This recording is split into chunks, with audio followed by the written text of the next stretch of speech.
আমি করে থাকতে পারি না, অনেক ভালোবাসি ওনাকে ছোটবেলা থেকে। এখানে ম্যাডামের জন্য দোয়া করার জন্য।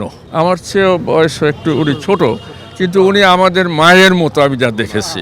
তারেক জিয়ার আম্মানন আমাদেরও মা।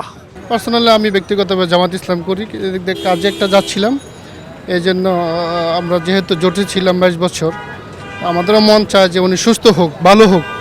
এই জন্য একটু দর্শনার্থী হিসেবে একটু দাঁড়ালাম, ওনার জন্য দোয়া করলাম, সূরা ফাতিহা পড়ে ওনার জন্য দোয়া করলাম। আমি করে থাকতে পারি না, আমি অনেক দিন ধরে ওনার জন্য মনে মনে কান্দি, কিন্তু আইতে সুযোগ পাই না, আমার পেট চলে না।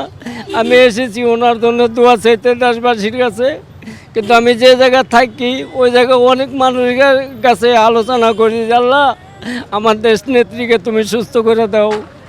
এখানে আসতে পারি না, আজকে আমি কাম কাজ পালাতে আমার 3 সন্তান রেখে নিয়ে এই জায়গায় এসেছি, কিন্তু দেখবার কোনো তৌফিক নেই। তারপরেও আমি আল্লাহ তাআলার কাছে সুপারিশ করি যে আল্লাহ তামাম দুনিয়ার মানুষের কাছে তুমি পৌঁছায় দাও, এই দোয়া যাতে আল্লাহ তুমি কবুল করো।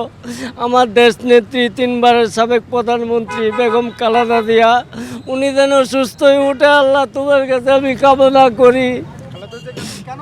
অনেক ভালোবাসি ওনাকে ছোটবেলা থেকে।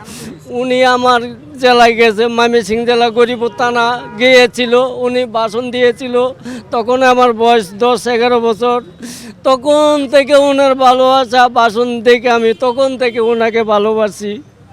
উনি আমাকে একটা কথা বলছিল গরিবুরবাসীকে, যে গরিবুরবাসী আমি যদি কোনো দিন এই গরিবুর আসি, আমি গরিবুর উন্নয়ন করব। কিন্তু এরপর থেকে উনি আর নাই, গরিবের কোনো উন্নয়ন নাই। আর গরিবুরবাসী ওনার জন্য অনেক কান্নাকাটি করে যে আল্লাহ তুমি ওনাকে ভালো করে দাও, সুস্থ করে দাও। এবার আমার সহধর্মিণী, আমরা এসেছি এখানে ম্যাডামের জন্য দোয়া করার জন্য। আমরা তাকে পছন্দ করি, ভালোবাসি।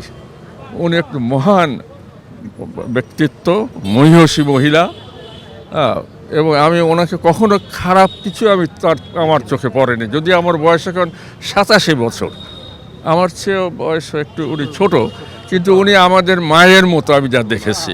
তারেক জিয়ার আম্মানন আমাদেরও মা, আমি বলবো ওই লাভার, এবং তার সুস্থ কামনা করি। আমি তো প্রতি নামাজের পরে আমি তার জন্য দোয়া করি।